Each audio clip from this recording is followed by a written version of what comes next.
आज हम बात करेंगे ऐसे ससुराल के बारे में जो आपको हर बात पर रोक टोक करे, आपकी हर बात पर रोक टोक करे, आपके हर काम में, हर फैसले में रोका टोका जाए आपको। कल हमने बात की थी ऐसे ससुराल के बारे में कि जो घर में बहू को बहू नहीं बल्कि काम वाली समझ कर लाते हैं। तो उस पर कमेंट आया था मुझे कि ऐसे ससुराल के बारे में मुझे कुछ बताएं कि जो हर बात पर रोक टोक करे, उनके साथ कैसे चला जाए। तो आज हम बात करेंगे ऐसे ससुराल के बारे में जो आपको हर बात पे रोके टोके, आपने कैसे उनके साथ चलना है, कैसे इस मामले को हैंडल करना है। तो अस्सलाम वालेकुम जी, कैसे हैं आप सब? उम्मीद है सब खैरियत से होंगे। अल्लाह का शुक्र है, मैं भी बिल्कुल ठीक। तो चलिए अपने आज के टॉपिक की तरफ। मैं आपको बताऊंगी कि रोक टोक करने वाले ससुराल के साथ चलना ज़्यादा मुश्किल नहीं है, लेकिन रोक टोक करने वाले ससुराल के साथ रहना मुश्किल हो जाता है। हर बात पर अगर आपको रोका टोका जाए, आपकी किसी बात को अहमियत देने के बजाय रोक दिया जाए, टोक दिया जाए, तो इसके लिए मुश्किल हो जाता है। आपको जब कोई समझने वाला ना हो तो ऐसे ससुराल के साथ चलना मुश्किल हो जाता है। ज़्यादातर रोक टोक क्या होती है? सुबह को देर में उठना, इस बात पर तनकीद करना, रात को देर तक जागना, इस बात पर तनकीद करना, आपके किसी भी काम को अच्छा ना समझना, आप कोई भी काम करें उसमें आपको रोका जाना। अक्सर ऐसा होता है, अगर हमारे माँ बाप, हमारे बहन भाई हमारे घर आए तो इस बात पर भी उनको एतराज़ होता है, इस बात पर भी तनकीद करते हैं कि ये बार बार क्यों आ रहे हैं। आपके फ्रेंड्स, आपके दोस्त, आपकी कोई भी आपसे रिश्तेदार मिलने आ जाए, इस बात पर रोक टोक करना कि ये क्यों आते हैं बार बार।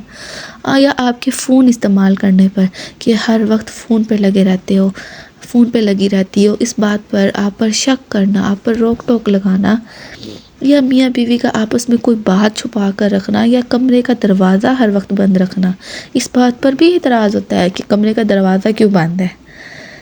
हर बात पर एतराज़ करना, हर बात पर आपको रोक टोक करना कि ये क्यों कर रही हो, ये क्यों नहीं कर रही हो, आपके घर वाले क्यों आ रहे हो, हर वक्त मोबाइल के अंदर क्यों बड़ी हुई हो, कमरे का दरवाज़ा क्यों बंद करके रखा है, बच्चे को कैसे पाल रही हो, इस बात पर भी रोक टोक करते हैं कि बच्चे को क्यों सुला रही हो, रात को देर में क्यों सुलाया, सुबह जल्दी बच्चा क्यों नहीं उठा, इतनी देर में क्यों उठा, या उसको दिन में क्यों सुला रही हो, रात को आराम से नहीं सोएगा, उसकी नींद ख़राब हो जाएगी, या उसको ये क्यों खिला रही हो, या उसको वो क्यों खिला रही हो, इस बात उसके खाने पीने के ऊपर भी रोक टोक करना।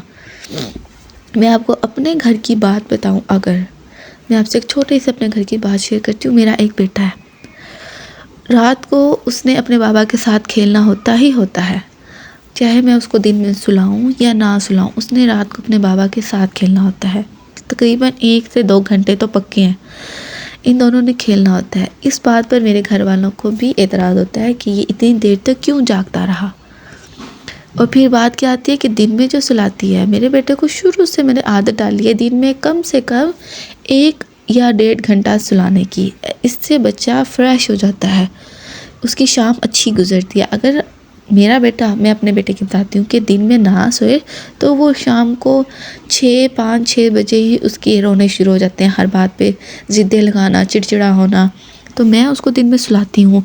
इस बात पर भी ससुराल वालों को एतराज़ होता है कि दिन में क्यों सुलाती हो, रात सुबह को 10 बजे सोकर उठता है, दिन में क्यों सुलाती हो, और अगर दिन में सुला देती हो रात को टाइम से क्यों नहीं सुलाती हो, सुला के दिखाया करो, या रात को इतनी देर तक ये क्यों जागता है। हर बात पर एतराज़ होना, इसको ये क्यों खिलाती हो, इसको वो क्यों खिलाती हो, इसको ये ना दिया करो, इसको वो ना दिया करो। हर बात पे आपकी रोक टोक अगर आपके ससुराल वाले भी करते हैं तो आपने क्या करना है, आपने समझदारी से लड़ने की बजाय, झगड़ने की बजाय समझदारी से काम लेना है।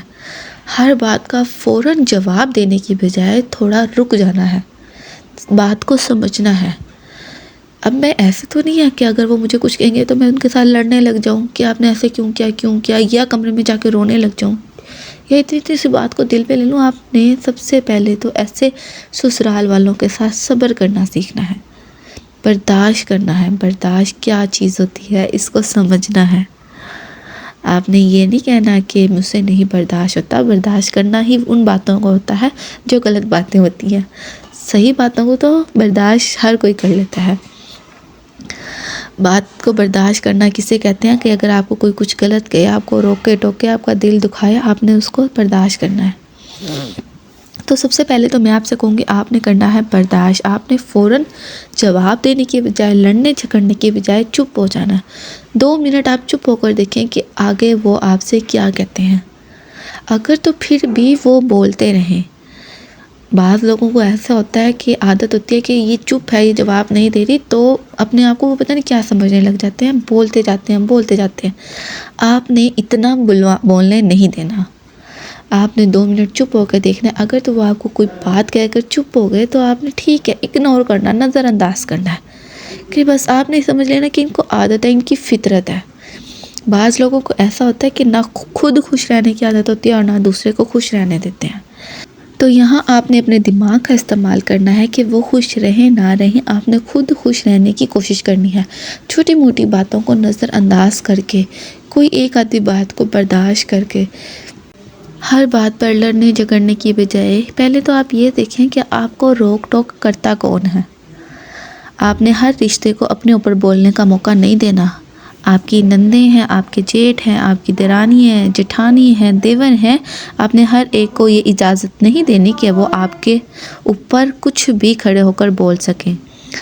रही बात आपकी सास की, आपकी ससुर की, तो मैं आपको ये नहीं कह रही आप उनकी हर बात बर्दाश्त करें, आप उनकी नाइंसाफ़ियाँ, ज़्यादतियाँ, जुल्म बर्दाश्त करें, नहीं। लेकिन अगर उनको ये आदत हो कि वो थोड़ी बहुत ही रोक टोक करें कि मोबाइल क्यों इस्तेमाल कर रही हो इतना ज़्यादा, या बच्चे को ये क्यों खिला रही हो, या ऐसे क्यों सुला रही हो, या घर क्यों बार बार अपने जाती हो। ये भी इतराज़ होता है बाज़ ससुराल वालों को कि बार बार अपने ससुराल, अपने मायके क्यों जाती हो।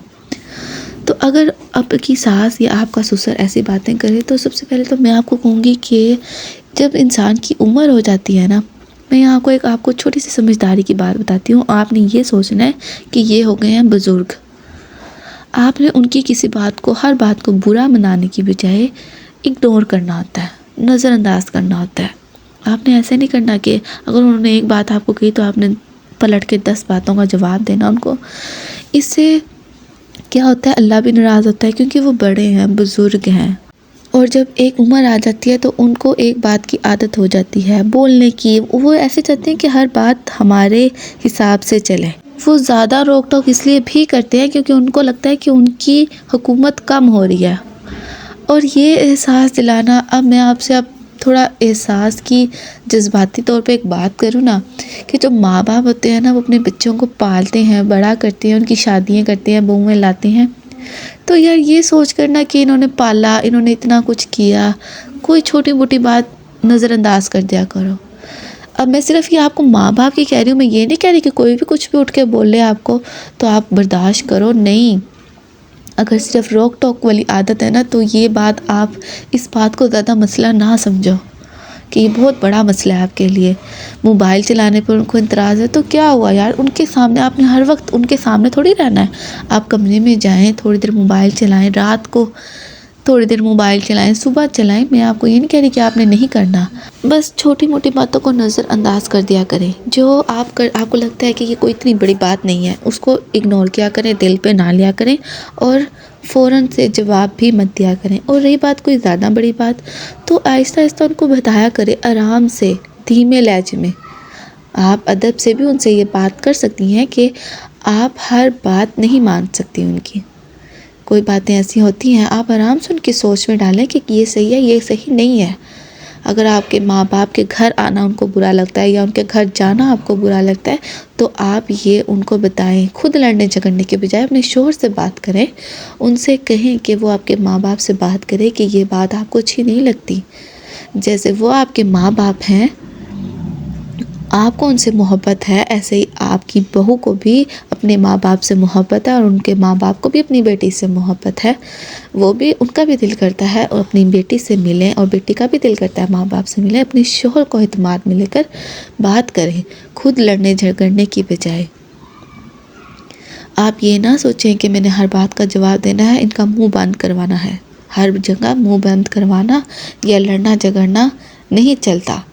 आपने अपना घर बसाना है, कहीं चुप रहकर और कहीं बोलकर। हमेशा चुप रहकर बर्दाश्त नहीं करते रहना। ये नहीं आपने करना कि आपकी नंद, देवर, जेठ जो भी है, कोई भी उठ के कुछ भी बोले, आपने उनकी बातें बर्दाश्त करनी, आपने बोलना है।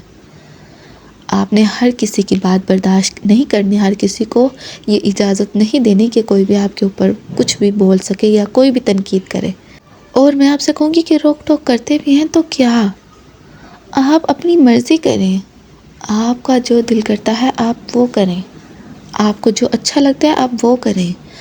बाद लोगों की आदत होती है हर बात पे रोक टोक करना, हर बात पे तनकीद करना, बोलने की आदत होती है। आप ये समझ लें कि इनको तो आदत है, इनकी तो फितरत है जो नहीं बदल सकती। उनकी फितरत नहीं बदल सकती तो क्या, आपका जो दिल करता है आप वो तो कर सकती हैं ना। जो आपको लगता है कि ये ठीक है, ये करना चाहिए, लेकिन उस काम पर भी आपको रोका टोका जाए, तो मैं आपसे कहूँगी कि ये मनमानी या बदतमीज़ी या नाफरमानी नहीं है। ये आपका हक है कि जिस चीज़ को आपका करने का दिल चाहे, जो आपको लगता है कि ये मेरे लिए ठीक है, लेकिन मुझे बेफिज़ूल बिना वजह रोका टोका जाए, तो वो आपके लिए करना जायज़ है। आप वो काम कर सकती हैं। आपको ज़रूरी नहीं है कि आप उनके कहने पे रुक जाएं, जो आपको मना किया जाए आप मना हो जाएं। अपने शौहर को एतमाद में लेकर आप वो हर काम कर सकती हैं जो आपको लगता है कि आपको करना चाहिए। हर बात को दिल पर ना लें और हर बात पर लड़ाई झगड़ा भी ना करें। अपनी मर्ज़ी करें, जो आपको लगता है आपकी जिसमें खुशी है वो काम करें। आप इग्नोर किया करें, ज़्यादा से ज़्यादा ऐसी बातों को इग्नोर करें और हर बात को दिल पर ना लिया करें। उम्मीद करती हूँ आपको समझ आ गई होगी।